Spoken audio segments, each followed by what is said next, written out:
Now I'd like to invite Mr. Sachin Agrawal to say something.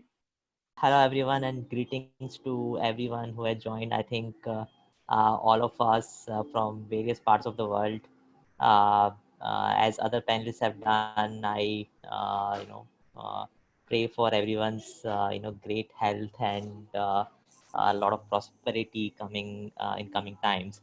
I believe if we have to put anything in the essential goods category, probably packaging will take a precedence in these times above every other thing, because that's one uniform thing that you'll find across everything that as a consumer we are wanting as of today. And in fact, we at Bizongo looked at packaging, from a different perspective, and all these PPE kits that we need for our frontline health workers essentially are like packaging for human beings, packaging for living beings.